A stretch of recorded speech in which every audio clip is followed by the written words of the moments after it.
Kwa hivyo nashukuru sana kwa kanisa na wadhamini wale wameshughulikia hawa watu. Nimeona watu wengi wale wamefika hapa, wengi wako na shida na nimeshukuru sana.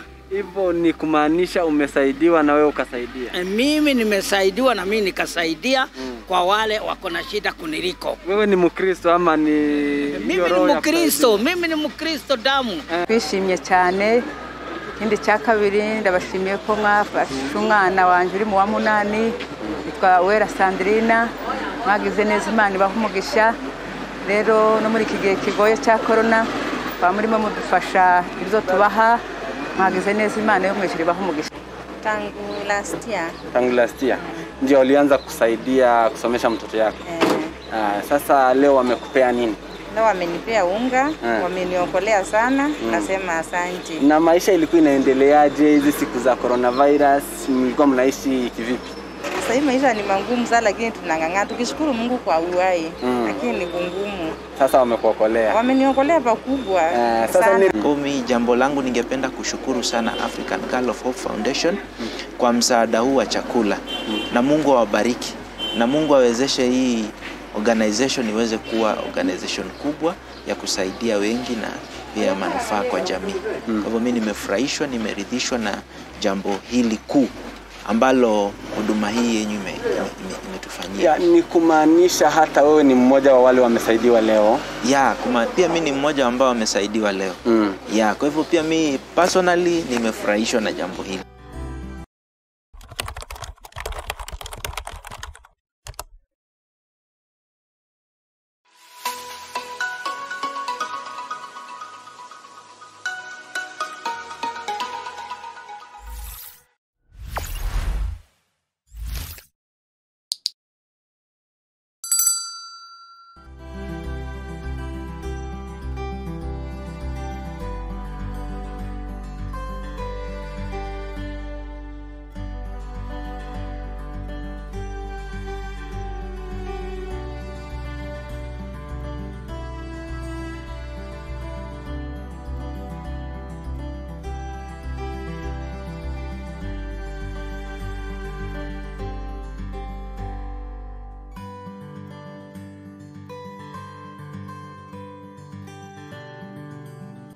Mwaramutse inshuti bakunzi ba Afrimedia Live, tubahaye ikaze mu biganiro byacu uyu munsi.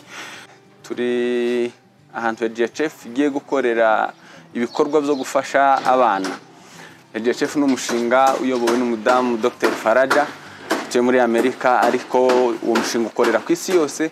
Ubu nyine aha turi ni mu mujyi wa Nairobi, hari ibikorwa bateganyije byo kugira ngo bafashe abana. Baraza kutubwira byinshi birambuye kugira ngo badusobanurire, tumenye ibyerekeranye n'uwo mushinga, tumenye ibyerekeranye n'igikorwa cy'uyu munsi by'umwihariko. Kuri mikoro muri kumwe na Mwungura Gabi Emmanuel, ndaza kubagerera hose, ndaza kubabariza ibyo mwifuza kugira ngo musobanukirwe cyane n'uyu mushinga n'ibikorwa bakora. Murakoze cyane, reka tuze kubana nabo tubakire kuri mikoro za Afrimedia Live. Namahoro mufite? Yego namahoro. Twari tubasuye kugira ngo tumenye byinshi mu byo muri mu kazi muri uyu munsi hano ikibazinduye hani mu gitondo saa moya. Twashaka kumenya ngo se ni iki kibazinduye, muri bande, mugamije gukora iki? Matangira mwibwira badukurikiye muhereye ku mazina yanyu, hanyuma muradusobanurira n'igikorwa kibazinduye hano. Murakoze cyane. Mazina nitwa Runyambo Jean Claude. Ikituzinduye turabakozi b'umushinga EGHF African Girls Hope Foundation. Uyu munsi tuzinduwe n'igikorwa twakwita ko ari ubutabazi muri iki gihe turimo cya corona. Twateganyije cyangwa twateguye kugira imiryango mike twabasha kugezaho ibyo kurya muri iki gihe. Murakoze cyane. Atwibwira nawe. Yego, nanje nitwa Guillaume Mucho Daniel. Kuko mugenzi wanje babwiye dukorana n'igikundi cyangwa se n'umushinga witwa African Girls Hope Foundation. Twaje gitondo gufasha abantu mu buryo bwo kubahereza ibiryo muri iki gihe turimo kubera yuko ubu ngubu isi ahantu iri hariho ubukewa cyane bwa provision cyangwa se bw'ibiryo. Rero twaratekereje nk'umushinga turavuga ngo reka dufashe abantu batishoboye bari vulnerable cyane cyane nk'abantu b'abapfakazi, turavuga ngo tubafashe muri iki gihe wenda dukora relief mission ntoya wenda kugira ngo dufashe abantu muri periode basically ni kunguko. Se muteganyije gufasha abantu bangana gute uyu munsi? Uyu munsi duteganyije gufasha imiryango 66. 66. Ni abapfakazi gusa cyangwa harimo n'abandi batishoboye? Abapfakazi nibo biganjemo, ariko harimo n'imiryango mikeya itishoboye. Murakoze cyane, mwadusobanurira mu busanzwe se HGHF ikora iki? Se nako kazi ko gufasha abatishoboye cyangwa hari ibindi bikorwa mukora ahatandukanye by'umwihariko hano Nairobi? Ubu busanzwe HGHF ntisanzwe ikora ibingibi by'uyu munsi ubona tugiyemo byo gutanga ibiryo cyangwa se gufasha abantu bijyanye n'ibiryo, ahubwo ifasha abana mu buryo bwa education cyangwa se mu buryo bw'imyigire y'abana b'abakobwa, cyane cyane nabo b'imfubyi, ariko tutaretse n'abandi nabo mu miryango ikenye cyane. Ni ukuvuga ngo muri make ifasha abana mu bijyanye n'imyigire. Ni abakobwa gusa mufasha cyangwa n'abahungu batishoboye bazamo? Ni abakobwa gusa. Wumvise ko ari Girls Hope? Ni abakobwa gusa ntabwo. Ni ukuvuga ngo abahungu ntibibareba, baba batishoboye nibazabona ibintu bakumve ko bibareba. Basically reka mbafasha aho ngaho.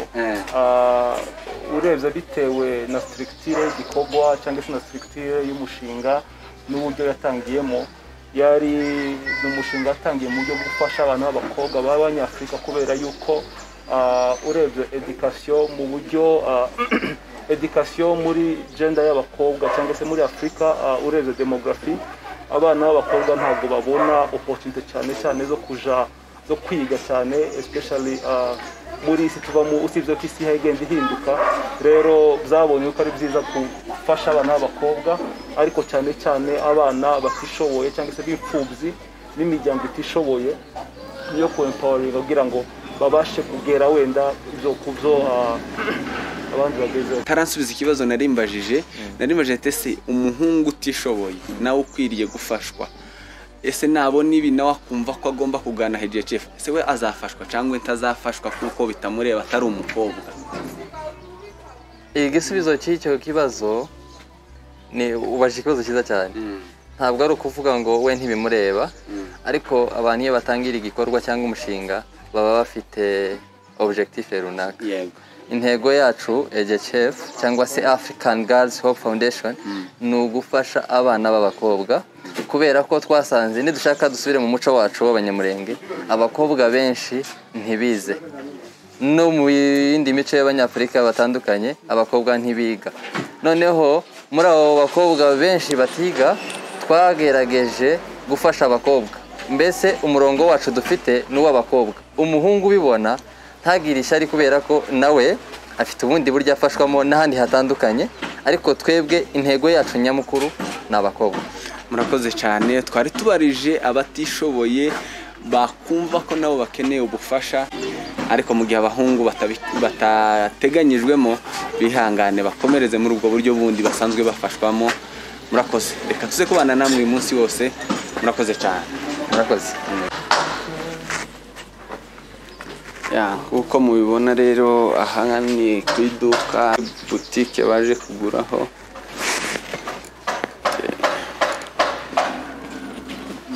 Turaza kubabera ahangaha kugira ngo tubamenyere buri kimwe kijanye n'uyu mushinga.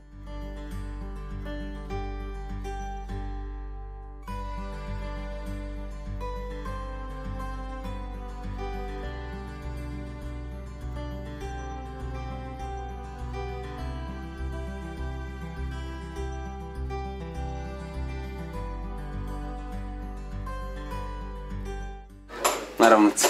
Mwaramutse neza. Ni amahoro? Ni amahoro. Twishimiye kugera iwanyu. Watangira twibwira wivuga amazina yawe kugira ngo tukumenye. Amazina yanjye bamwita Nyirantoni Antoinette, tuye hano mu Kasarani, mpagize imyaka 3 nkorera umushinga w'ubucuruzi curuza amafu n'ibindi bintu bitandukanye ngize imyaka 3 hano. Aka kazi wagatangiye ryari? Nagatangiye 2017. None ubona kagenda kameze gute? Karagenda kuko karantunze. Niko kazi nkora, katwishyurira inzu, katugaburira abana, tukishyurira n'abana amashuri. Noneho nakazi wadukangurira natwe gukora cyane rwose. Nakabakangurira. None uyu munsi turabona HGCF yaje iwawe, ni wewe yahisemo. Nukubera iki yaguhisemo? Ni amahirwe n'umugisha kuko abacuruza ni benshi ariko bampisemo tutanaziranye barambwira. No kuvuga ngo musanzwe mutaziranye nabo? Oya ntago tuziranye. Ntago tuziranye. No mugisha Imana yakugeneye muri corona virus. No kugira nanjye mbashe kugaburira abandi. Se wabyakiriye gutiyo ubonye baguhamagaye bakubwira ko ari we bahisemo kuza kugurira ibiryo bingana gutya? Ndatekereza ko ari imifuka mbona ari myinshi cyane. Barambwiye numva ari ibintu bisanzwe, ndavuga nti ibi bintu bantekereje gute, ariko mbona ari Imana yabikoze kuko yabonye ko abana baje nabo bagomba kubaho muri ino minsi abantu bikingiranye mu mazu, kuko nta soko rihari ubu nyine ducuruza bigoye kuko nta mafaranga ahari. Ariko uyu munsi ko Imana yabonye ko ari nje ayo mafaranga agomba kuzaho, baguze imifuka 66. Ndumva wariye neza muri. Nariye neza uyu munsi. None mwarimu mukora gute mu busanzwe muri iki gihe? Tugize umugisha wo kubana namwe, kubabona mu gihe niyenda tubasuye hariho uyu mushinga uje kubagurira, ariko se mwarimu mukora gute? Wenda twaboneraho kubabaza ibibazo bikeya. Mwarimu bayeho gute, mucuruza gute, mukora gute? Ubu ni nkaho bigoye. Urabona abatuguriraga ni abantu bakora, tuvuge Nyakabyizi, baracuruza, yacura 100, yacura 200, agafata ifu bwaca yabona agafuka kifu akaza akakwishura, agafata kandi gafuka kifu nako agashakisha uko azakwishura. Ariko ubu nyine ni nkaho bigoye, araza akagafata nyuma akaza akagutakira ati n'amafaranga yo kukwishura nayabuze, none urampakanije kugaburira abana. Ni muri ubwo buzima tubayeho, no kubona ibicuruzwa biragoye kuko ibiciro byagiye bizamuka bitewe n'iyi ndwara yateye, ugasanga noneho akazi kari hasi cyane. Hanyuma se mwe murangura gute? Aya mafu muyakura he? Mubibona gute? Hari kampani zitandukanye zikora amafu, tugenda tuza aho bakorera natwe. Gusa iyo umucuruzi umwe abonye nimero uramusaba nawe akaguha nimero ya wa muntu, ukamuhamagara mukavugana igiciro, mwarangiza kuvugana akabituzanira hano ku iduka. Ntabwo tujya tugera ku nganda. No kuvuga ngo muri iki gihe abacuruzi barabaranguza n'ubundi bisanzwe nk'ubusanzwe nk'indi minsi isanzwe. Nk'ibisanzwe ariko igiciro cyarazamutse bitewe n'iyi ndwara. Ibigori byarabuze kuko batubwira ko ibigori byavaga mu Bugande, ibindi Tanzania, n'ibindi bihingwa hano muri Kenya. Ariko rero ni nkaho ubu turi gukoresha ibya hano muri Kenya, ibiva hanze nabo birabagora kugira ngo bibagereho. Niyo mpamvu ibiciro byazamutse. Murakoze cyane, twishimiye kubana namwe. Murakoze namwe, natwe turabishimiye. Ariko ni nkaho tutabamenye natwe. Nitwa Mwungura Gabi Emmanuel. Korera Afrimedia Live. Asante. Yego.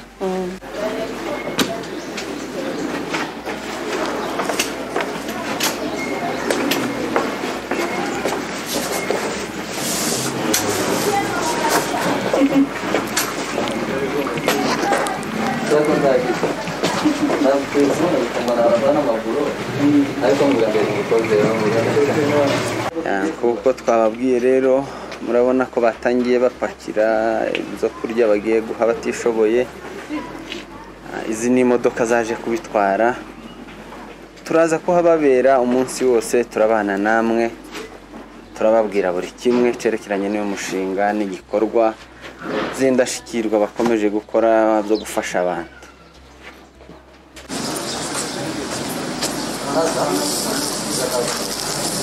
Turi ni ku rusengero rwa Release International Mission, niho igikorwa cyo gufashiriza abatishoboye giteganyirijwe. Niho turi rero, reka dutangire tubaza bamwe mu batishoboye kugira ngo baze kutubwira byinshi. Abatangiye kuhagera ubu ni mu gitondo, hari benshi bataraza, ariko abahageze reka batangire batubwira, batwibwira, batubwire n'ikibagenza. nuko basanzwe bazi uyu mushinga. Mwaramutse. Namahoro. Amahoro. Mwatubwira amazina yanyu, mwatangira mutwibwira n'igikorwa kibagenza hano. Amazina Nyabutanga Chantal. Tukaba twaje hano nyine duhamagawe n'umuvandimwe Runyambo. Mbona nyine hari imfashanyo yo kudufasha. Yabahamagaye yababwira ko muje mu gikorwa ki cyangwa se musanzwe mumuzi mu buhe buryo cyangwa uwo mushinga ubafasha basanzwe muzi mu buhe buryo? Turawuzi cyane uko dufatiye n'abana twigishiriza abana. Ubigishiriza abana. Mwamumenye ryari, mumaze igihe kingana gute mukorana nabo? Ni muri uyu mwaka nyine. Ishuri ritangiye bafunguye nyine uyu mwaka nibwo bafasha abana. Kawe bagufitiye abana bangahe? Afitiye umwana umwe w'umukobwa kuko n'abakobwa. N'abakobwa. Murakoze cyane, turaza kumenya byinshi birambuye. Murakoze cyane nawe.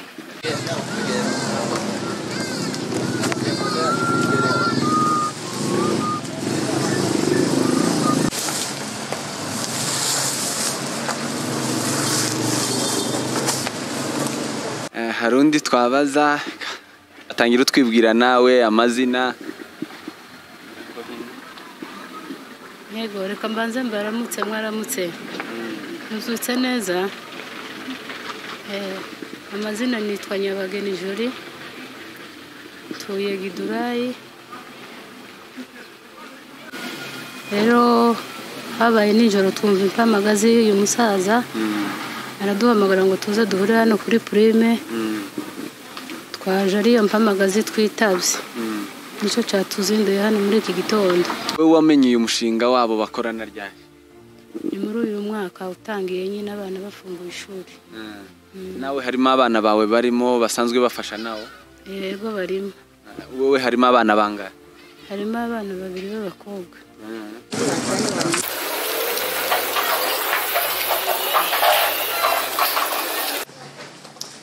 Mungu Baba na Bwana wetu Yesu Kristo uliye juu ya mbingu, tunasema ni asante kwa wema wako na fadhili zako asubuhi ya leo.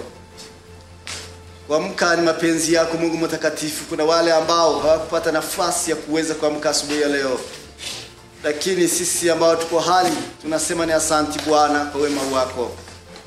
Mungu, tunawasili hapa asubuhi ya leo kuweza kupokea baraka kutoka kwako Bwana.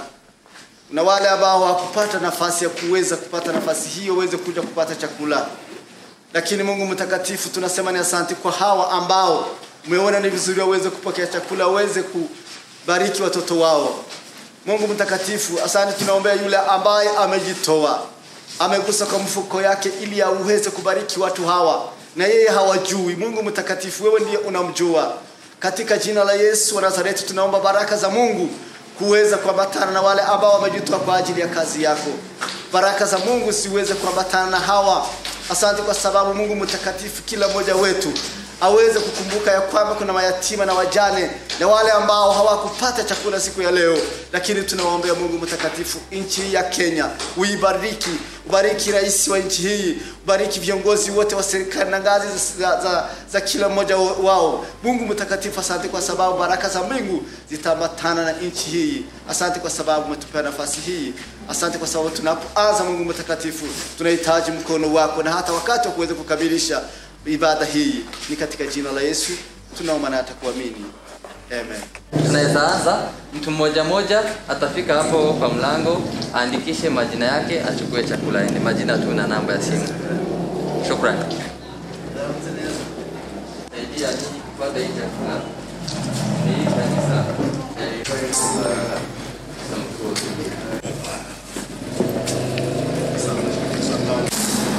Ndio.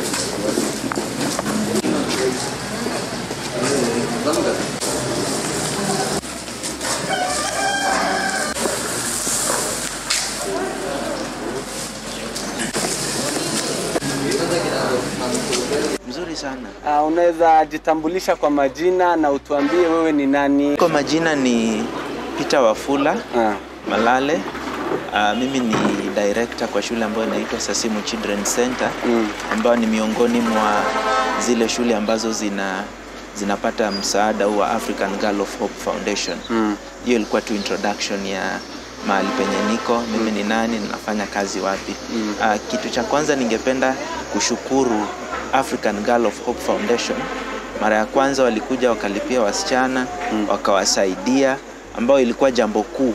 Sababu wengi wao walikuwa wametamani sana kuwa shule, wengine wao walitamani sana kushinda shule, lakini hawakuwa na hiyo uwezo. Kwa hivyo wakati huu wa corona, wakati huu ambao tunapambana na janga la corona, tunafurahishwa sana na jambo hili ambalo tunachukua kama jambo kuu, sababu wanapotusaidia na vyakula tunapata kwamba maisha inaendelea kama kawaida. Kwa hiyo jambo langu ningependa kushukuru sana African Girl of Hope Foundation kwa msaada huu wa chakula, na Mungu awabariki, na Mungu awezeshe hii organization iweze kuwa organization kubwa ya kusaidia wengi na pia manufaa kwa jamii. Kwa hivyo mimi nimefurahishwa, nimeridhishwa na jambo hili kuu ambalo huduma hii yenyu imetufanyia. Ni kumaanisha hata wewe ni mmoja wa wale wamesaidiwa leo? Pia mimi ni mmoja ambao wamesaidiwa leo. Kwa hivyo pia mimi personally nimefurahishwa na jambo hili. Sasa wewe umepewa nini? Mimi nimepatiwa unga. Umepatiwa unga. Nimepatiwa unga. Na maisha ilikuwa inaendeleaje siku hizi? Hakuna shule, mafundishi, mnaishi kivipi? Unajua sasa ni maisha imekuwa magumu. Unapata ya kwamba kile kidogo ambacho unapata ndio wewe na familia yako unagharamika. Hiyo maisha tu imekuwa ngumu. Una watoto wangapi? Mimi bado sina familia, sina watoto, sijaoa bado, lakini ninaishi na madada zangu. Na pia na watoto kadhaa. Kwa hivyo nachukulia jambo hili kama jambo kuu na ya manufaa katika jamii. Sasa ni ujumbe gani unaweza toa kwa wale bado hawajajua hii foundation na bado wanahitaji hiyo usaidizi? Jambo ambalo ningependa kuwaambia ni wazidi kuombea huduma hii. Unajua inapozidi kupanuka ndivyo nafasi za kusaidia hawa wasichana inapozidi kupatikana. Na majaliwa najua pia watafanikiwa na wataingia kwenye mradi. Tumeshukuru sana ndugu. Asante. Asanteni sana. Mwaramutse neza? Mwaramutse. Watangira utwibwira amazina n'ikibagenza hano? Nitwa Ndayizeye. Sengrana kuri release. Waje hano mu rwego kugira ngo twitabire muhamagaro wifuje gufasha abantu uburyo bw'ibyo kurya, kubera nyine situation abantu barimo y'ibi bihe bya corona. Ariko cyane dushima kuko ari abagira neza babasha gutekereza abantu batandukanye, kandi cyane batibanze ku bantu basengera muri iri torero, ahubwo batekereje abantu bose batuye muri uno muhana wa Kasarani.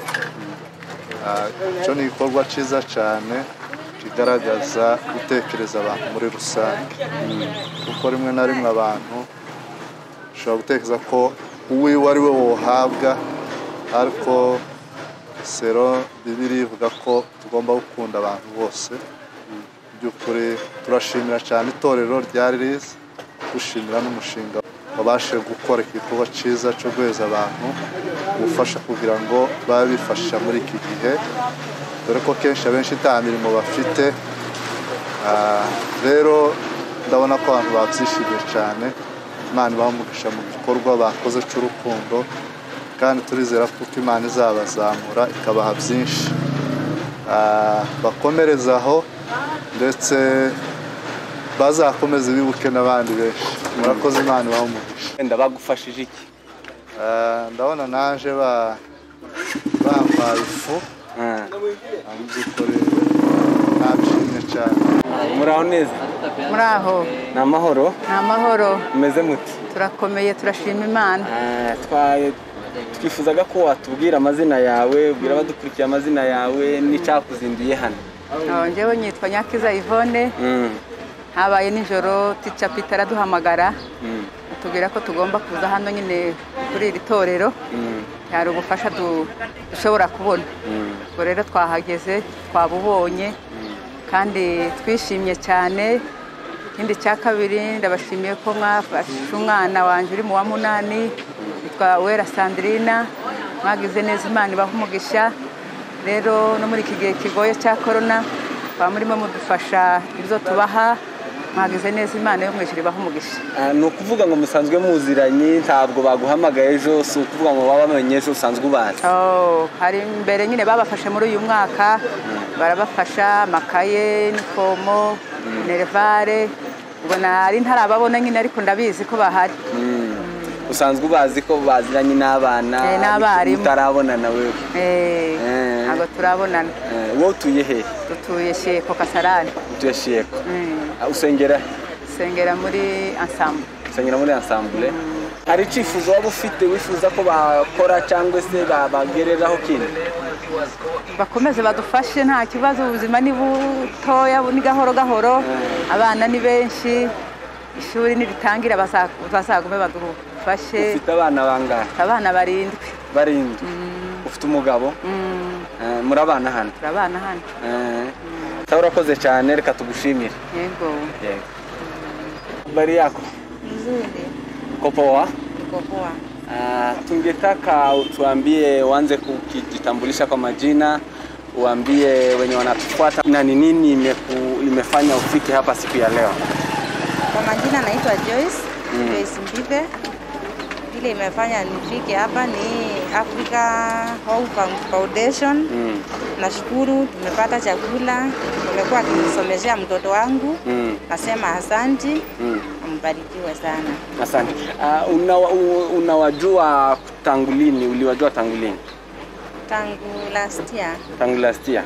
Ndio walianza kusaidia kusomesha mtoto yako. Sasa leo wamekupea nini?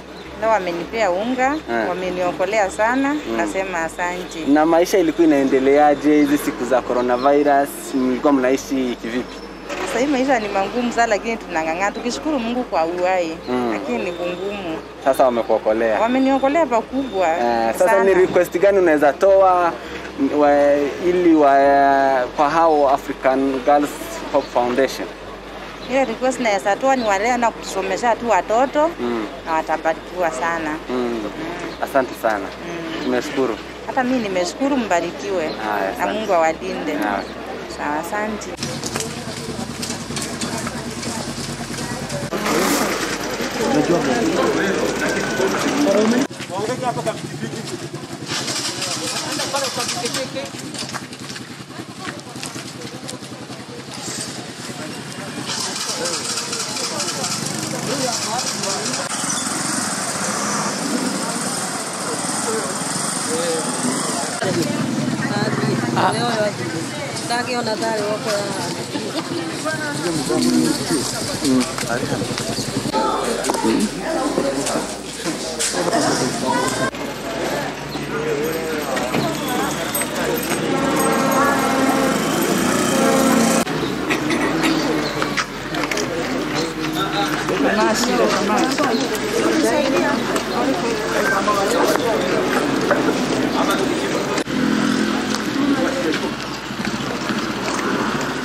Mwaramutse neza?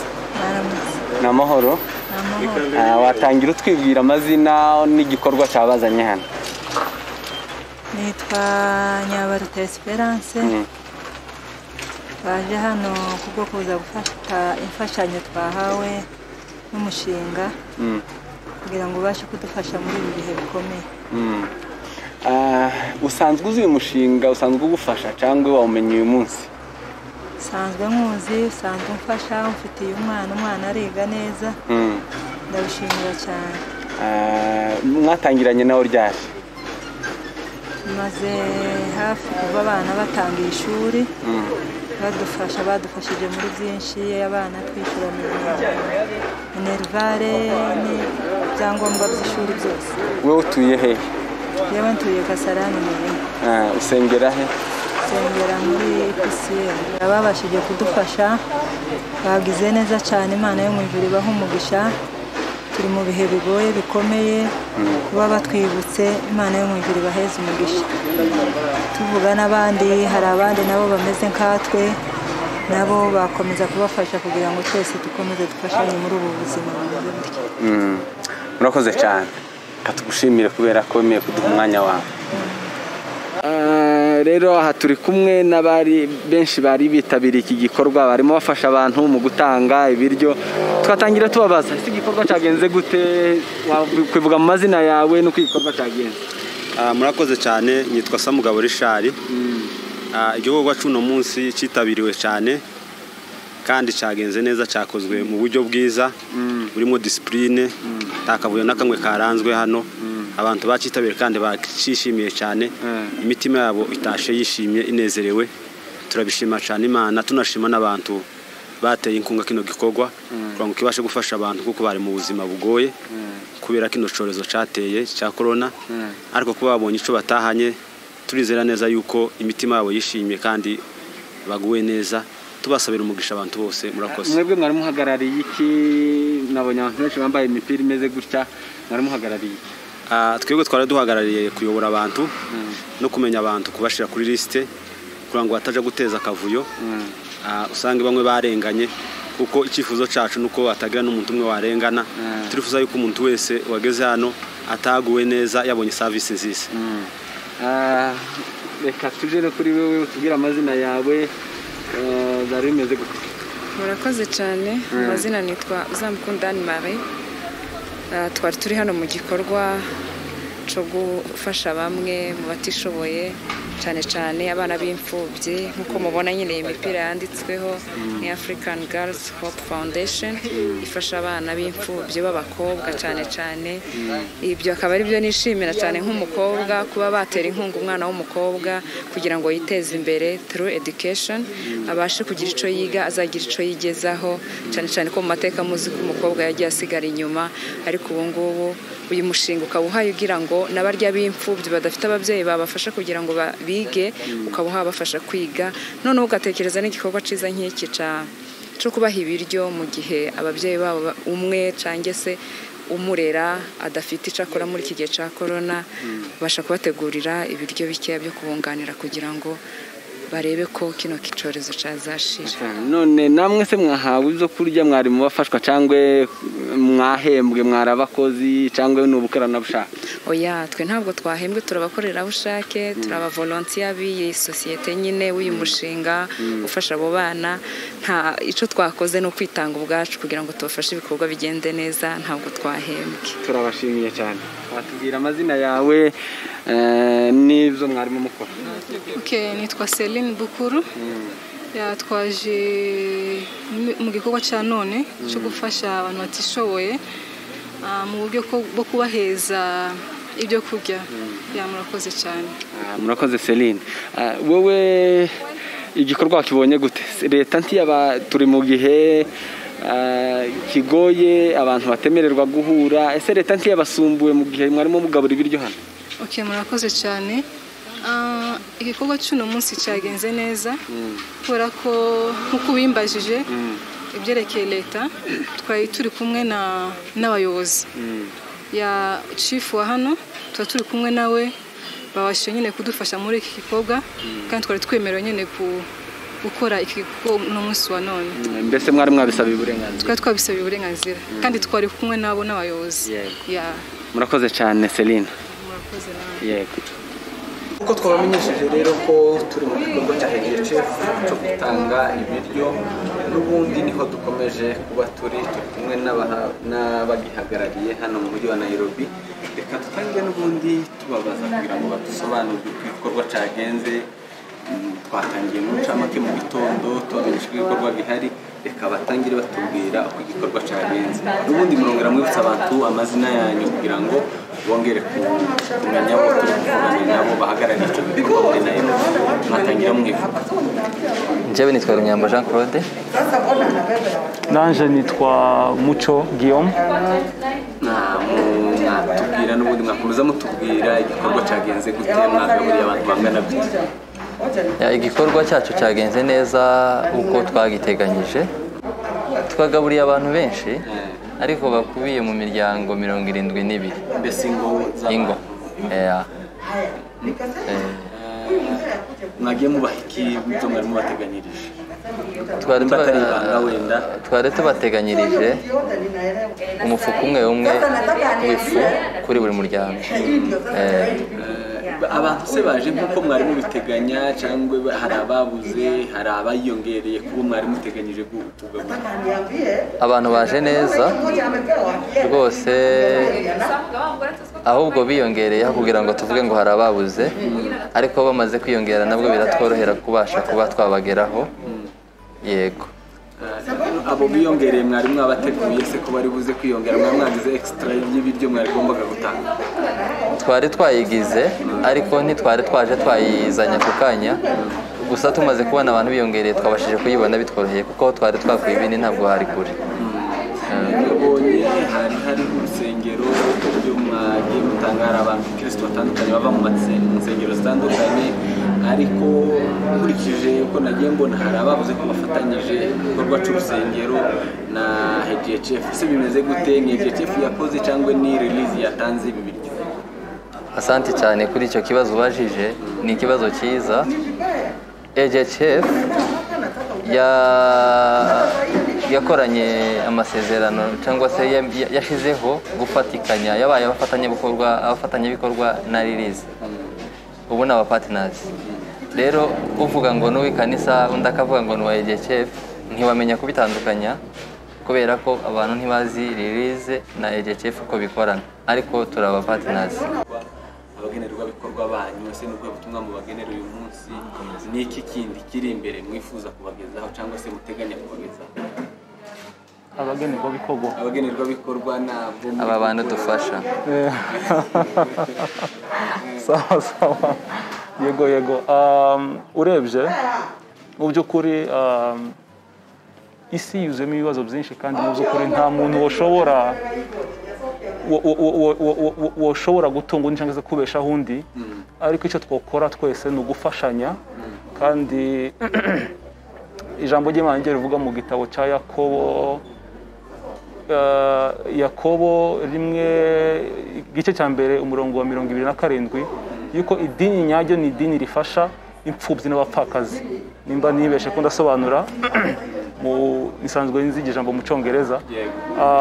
Rero urebye icyo abantu bashobora gukora gusa ni ukurelivinga cyangwa se kugabanya wenda imitwaro abantu baba bafite, ni nabyo tugerageza gukora twebwe nka HGHF. Rero ni nk'uko nguko ari nacyo gikorwa twakoze uyu munsi wa none, kuko urebye turi mu gihe kibi cyane cy'iki cyorezo cya coronavirus, aho abantu benshi badashoboye kugera wenda ku byifuzo cyangwa se kugera ku mabezo wenda bari basanzwe bafite kandi y'ingenzi cyane mu buzima. Kandi mu busanzwe muri Afurika deja hariho gustrugglinga cyane no guhangana cyane kugira ngo abantu babashe kubona ibiryo, babashe kubona aho barara, babashe kubona uko babaho bitunga. Ariko wongeyeho n'iyi periode turimo y'ibibazo, periode abantu badakora, periode isi isa nk'ihagaze, abantu bagiye bahura n'ibibazo byinshi cyane biza kugora cyane ku bantu kwibeshaho. Rero turatekereza muri ubwo buryo ngo reka dufashe wenda aho dushoboye bukeya, kugira ngo dufashe abantu wenda bukeya kubona icyo bashobora kurya wenda kugeza igihe wenda iyi periode ishobora kugira, binashobotse kurushaho twonakoza ukurenza, ariko dukora aho dushoboye. Nawe aho uri hose bigushobokeye, ni inshingano zacu twese, inshingano z'umuntu uwo ari we wese gufasha undi, kuko twese turabavandimwe, turavukana. Yego, nk'uko mwatubwiye mu gitondo, mwatubwiye ko musanzwe mubafasha abapfakazi n'abandi bana b'abakobwa batishoboye mu buryo bwa education. Ese muri iyi miryango mwafashije ningahe musanzwe mufasha? Ese bose musanzwe mubafasha cyangwa harimo abadasanzwe bafasha baje ku gikorwa cyo guhabwa ibiryo gusa? yego murakoze cyane uyu munsi twafashije mu busanzwe nk'uko twabivuze kare igikorwa cya EGHF nyamukuru ni ugufasha abana b'abakobwa b'imfubyi cyane cyane cyangwa se bakomoka mu miryango itishoboye tukabafasha mu buryo bwa education kuba empowering mu buryo bwa education ari ukubishyura amashuri ari amaporogaramu atandukanye y'amashuri ari ukuba mentoring kugira ngo bazavemo abantu bashobora kwigezaho cyangwa se kugeza isi ku bintu bikomeye niyo basis y'ibikorwa bya EGHF ariko nanone bitabuje wenda ibindi bikorwa nk'ibi ngibi mu gihe habaye ikibazo nk'iki ngiki twoshaka uburyo dushobora gutabaramo uburyo dushobora korohereza abantu imitwaro wenda bukeya ari nazo twakoze uyu munsi rero mu busanzwe hano muri Nairobi twari dufite abantu bagera kuri 22 dufasha abana imiryango twishurira amashuri tubafasha na programme zitandukanye z'amashuri iyo ni imiryango cyangwa ni partenaire mbese n'ababiri cyangwa ni imiryango 20 dufasha abana 23 ariko bava mu mafamiye 21 ubwo mufasha musanzwe mwishurira amashuri harimo abanyagihugu cy'igihugu turimo yego barimo mbese barimo mwafashije bari no mu musanzwe mufasha yego mwunganira aho ngaho icyifuzo nuko EGHF yozagera mu bihugu byose bishoboka muri Afurika rero igikorwa ntabwo kigamije ku bwoko bumwe ahubwo gufasha kugamije ku bantu bose batishoboye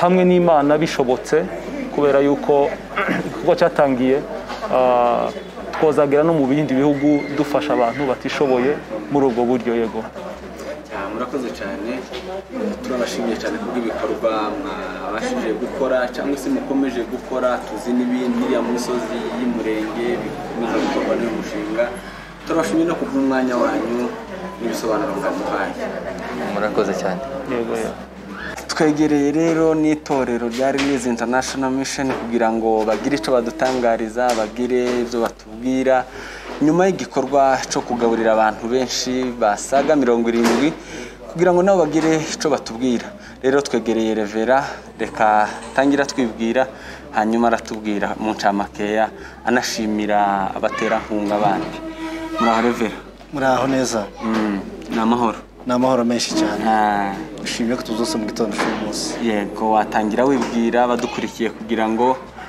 bamenye uwo tuvugana n'icyo mwari mushinzwe muri iki gikorwa murakoze cyane mazina yanje banita Bizimana Rutahaseti nije mushumba rino torero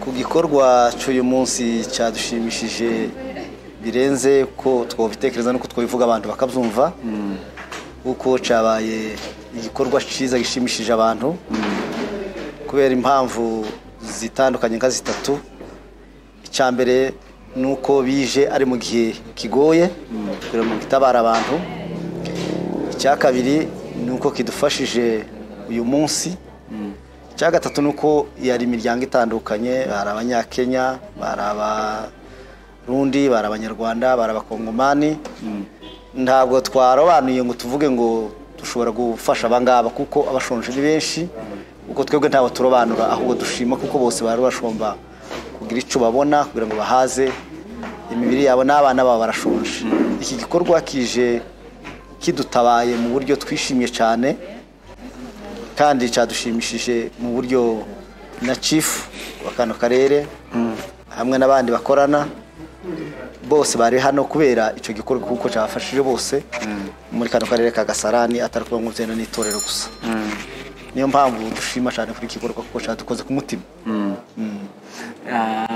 twamenye ko mwagaburiye imiryango myinshi ese uyu mushinga musanzwe mufatanya gute musanzwe mukorana gute uyu mushinga turawuzi kuko wadutabaye mu bihe byinshi korera urigisha abanyeshuri b'abakobwa ndetse uyu munsi noneho wongereho ikindi gikorwa cya kabiri wafashije ndetse n'ababyeyi babarya abana bose urumva ruko uragenda uzamuka ndatekereza kuko Imana izagenda ibafasha kuko twabasabiye n'itorero ryabasabiye ndetse n'imiryango ndetse n'ikindi gihugu ca Kenya kuba yafashije n'abatari impunzi. Niyo mpamvu nizera kuko ubutaha ndabizi neza ntabishidikanya kuko Imana hari ikindi zagura birenza uwo mupaka byenda batekereje. Ubutumwa bugufi wabagenera n'ibindi bikorwa mwifuza wenda ko babagereraho wenda baba batarateganya mu magambo magufi kugira ngo dusoze. Okay, urakoze cyane. Ibikorwa tukeneye kuko bodufasha icyo ni ikintu kibanze ni cyiza cyane baragomba gukomeza nyine bagafasha. Ariko nanone hari n'abandi bana babahungu nabo baraho ngaho bizene badafite ubushobozi bwo kwiga, abo nabo bagomba kubashiramo kuko nyine nubwo bafasha abakobwa ariko bakongeraho n'icyo gikorwa nyine cyo gufasha babahungu nabo bakaja mu mashuri kuko ejo nibo bazoba batwaye igihugu, ejo nibo bazageza ibikorwa byinshi ku bandi bari imbere. Icyo twacifuzaga. Ikindi kandi nuko bakomeza kugira ngo bafatikanye n'amatorero. Tugiye tugira imbogamizi nyinshi kubera ko dufite abantu batishoboye, hari imfuzi, hari abafakazi tuba dufite hano mu rusengero. Abo bose tuba dukeneye nyine ngo bagire ikindi kibafasha kuko nta handi ubufasha bushobora guturuka ku abavyeyi bakuru n'itorero. Murakoze cyane rero nko muzumvishe ni Revera yatangaga ubutumwa aha uyu mushinga ufasha abana b'abakobwa, ariko nanone icyo kibazo naje nakibajije ariko bambwira ko bafasha abakobwa abahungu batarimo kubera ko abakobwa aribo basigaye inyuma bagiye basigara inyuma. Rero murabyumva ibyifuzo by'abayoboke banyu cyangwa se abagenerwa bikorwa banyu n'ibyo ngibyo muzabiteganya mu gihe kiza. Aha rero ni kuri Afrimedia Live tubashimira mu mwanya wose twabanye namwe n'ibikorwa byiza mukomeje gukora mufasha abatishoboye, mufasha imfubyi, abafakazi. Ni n'ibyo ngibyo nta washidikanya cyangwa se ngo atinye kuvuga ko ubwo ari irya rivuga butumwa rikomeye muri gukora. N'ubundi turabasaba gukomeza tubasabira n'imigisha. Turabasabiye mwese muri ibi bihe bya coronavirus kugira ngo Imana ikomeze kubarinda. Murakoze cyane. Ya muheshimiwa. Mimi si mheshimiwa lakini iko na cheo tu kidogo ya elders. Ya elders. Mimi nasimamia elders katika Hunters. Na nashukuru sana kwa yale mmefanya. Hata mimi mwenyewe nimepewa kaunga kamoja na kuna mama moja akona shida sana. Mama yake ameparalyze, anaitwa Margaret Waithera na nimempea kangu badala ni kule nikaonelea nimpe yeye sababu yeye ana kazi na ana shida mingi kuliko ile niko nayo. Ndio nikaamua niwape sababu singeweza kusema nipewe mbili sababu mbili italeta shida.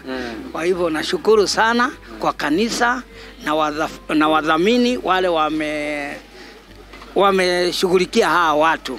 Nimeona watu wengi wale wamefika hapa, wengi wako na shida na nimeshukuru sana. Hivyo ni kumaanisha umesaidiwa na wewe ukasaidia? Mimi nimesaidiwa na mimi nikasaidia kwa wale wako na shida kuniliko. Wewe ni Mkristo ama ni Mimi ni Mkristo, mimi ni Mkristo damu. Naitwa John Karianjahe Modhemba. Aneroda at Hunters. Asante sana mkubwa, tumeshukuru kwa hiyo usaidizi wako na roho ya kusaidia. Na mimi nimeshukuru sana na mubarikiwe, muendelee kubarikiwa, tutazidi kukutana. Lakini kwa kifupi, hii shirika imetoa chakula hapa, imepeana chakula hapa. Umeona hii imefanya vizuri? Hiyo mkutano ibarikiwe sana sana hii shirika na kanisa yenyewe. Nashukuru na washukuru sana na nimeomba Mungu awasaidie, azidi kuwapea nguvu ya kuendelea kusaidia watu. Asanteni. Wamefanya vizuri sana. Tumeshukuru sana kwa maarifa yako na mawaidha yako umetoa. Asante. Mimi ni Mkristo damu. Asante sana mzee. Okay, asante. Tumeshukuru. Nimeshukuru pia. Asante. Murakoze cyane rero abari bakurikiye Afrimedia Live, mungira ngo mubashe kubona guhera mu gitondo twagiye tubagezaho ibikorwa bitandukanye uyu mushinga waruteganyije cyangwa se kugaburira abantu bagaburiye abantu basaga 70 kandi bagiye babaha ibyo kurya. Ndashidikanya ko bizabasunikira ukwezi muri iki gihe cya coronavirus kitoroheye isi, bo babashije kubona ibyo kurya. Turabashimiye cyane kuba mwadukurikiye. Kuri mikoro za Afrimedia Live mwari kumwe na Mwungura Gabi Emmanuel.